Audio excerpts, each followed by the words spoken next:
मुंबई भाजपचे नेते गणेश खणकर रुग्णालयामध्ये दाखल. खणकर यांच्यावर भगवती रुग्णालयात उपचार सुरू. ठाकरे गटाने खणकर यांच्यावर हल्ला केल्याचा दावा.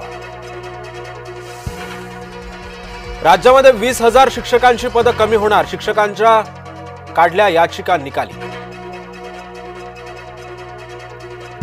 अंजली दमानिया सुपारी घेऊन आरोप करतात. राष्ट्रवादी पक्षाच्या नेत्या रुपाली चाकणकरांचा दावा.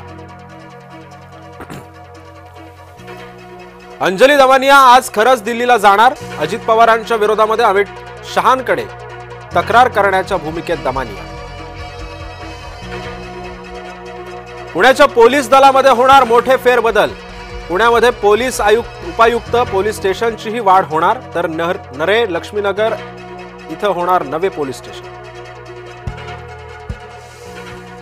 उपमुख्यमंत्री शिंदे आणि फडणवीसांमध्ये जुंपली. शिंदे म्हणाले रावणाची लंका अहंकारामुळे जळाली. लंका जाळण्याच्या दाव्याकडे दुर्लक्ष करा, फडणवीसांचं उत्तर. मी दाखवण्यासाठी फिरत नाही, कामासाठी फिरतो. मी कडक माणूस आहे. उपमुख्यमंत्री अजित पवारांचा रोख पुण्याकडे.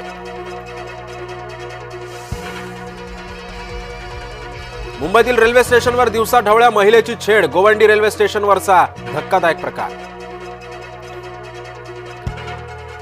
वनविभागाकडून 91 बिबटे पिंजऱ्यात. पिंजऱ्यातील बिबटे सोडायचे तरी कुठे? वनविभागापुढे मोठा पेच. भारतीय क्रिकेट संघाच्या पराभवाचा गंभीरवर मुख्य ठपका. मुख्य प्रशिक्षक गौतम गंभीर यानं पराभवाची जबाबदारी स्वीकारली.